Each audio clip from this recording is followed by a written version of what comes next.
Assalamualaikum warahmatullahi wabarakatuh. Alhamdulillah wassalatu wassalamu ala ibni abdillah ma ba'du. Para sahabat bisikan di langit yang dirahmati oleh Allah Subhanahu wa taala dimanapun kalian berada, semoga tetap dalam perlindungan Allah Subhanahu wa taala. Amin amin Allahumma amin. Ada sebuah pertanyaan menarik bagi diri saya dari kawan-kawan. Kenapa umat Islam itu sulit untuk bangkit? Maka saya jawab bahwa umat muslim yang cerdas dan umat muslim yang penuh dengan doktrinan itu jauh perbedaannya. Umat muslim yang cerdas adalah umat muslim yang mengamalkan nilai-nilai Al-Quran, yang bersifat pengetahuan-pengetahuan dan mengamalkan hadis-hadis Nabi yang bersifat ruh pengetahuan. Sedangkan doktrinisasi dan perbudakan spiritual ini bukanlah tipe-tipe Islam. Islam itu menghapuskan perbudakan dalam segala macam perbudakan.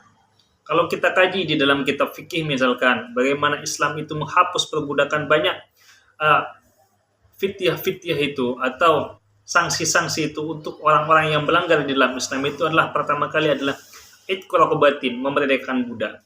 Banyak ayat-ayat yang menjelaskan bagaimana agar manusia itu berpikir di dalam kitab suci Al-Quran. Banyak keterangan-keterangan hadis Nabi Muhammad SAW itu yang memberikan semangat dan inspirasi, bahkan kedua sayap malaikat itu dibentangkan untuk orang-orang yang lagi mencari ilmu. Al-ulama warasatul anbiya, ulama itu adalah pewaris para nabi. Yarfa'illahu alladhina amanu minkum walladhina utul ilma darajat. Tidak ada doktrin-doktrinan yang merebak di dalam kitab suci Al-Quran dan Al-Hadis Nabi itu kecuali pengetahuan-pengetahuan yang memang didasari untuk mengajari anak manusia ini untuk mengetahui tentang peradaban dan membangun sebuah peradaban yang besar.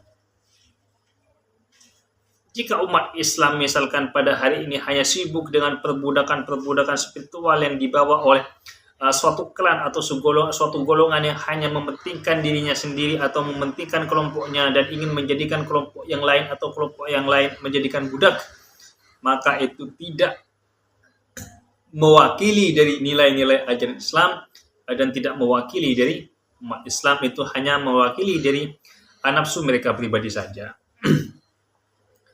Islam ini adalah agama rasional, kecuali ya ada memang rukun iman itu ya harus diimani tanpa didasari dengan logika misalkan. Tapi kalau selain rukun iman itu semuanya rasional, penciptaan langit dan bumi, tentang unta bagaimana diciptakan, tentang tata surya, planet, dan bagaimana ekosistem alam, hutan, lingkungan, cara bergaul, itu adalah ajaran nasional yang bersebaran di dalam kitab suci Al-Quran dan hadis Nabi. Ya, itu valid.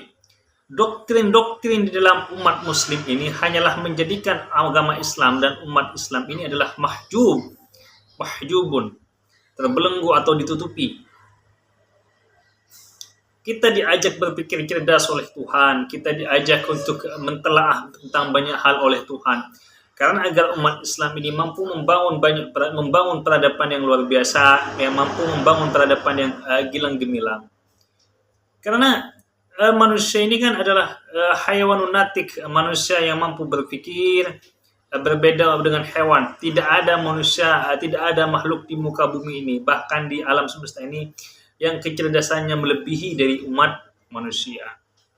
Mampu membawa pesawat Sukhoi, mampu membuat komputer, mampu membuat robot, mampu membuat handphone, mampu membuat kendaraan, mampu membuat pesawat terbang. Ini dilakukan oleh kecerdasan otak manusia, bukan dibentuk atau dilakukan oleh kecerdasan otak gajah atau kecerdasan otak harimau, bukan, tapi ini dibangun atau dibentuk oleh kecerdasan otak manusia.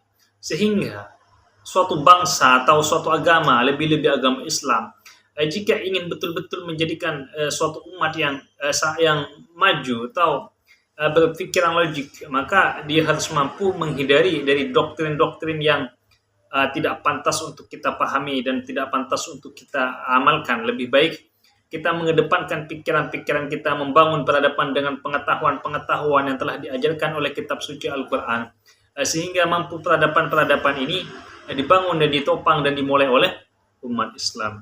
Wallahu a'lam.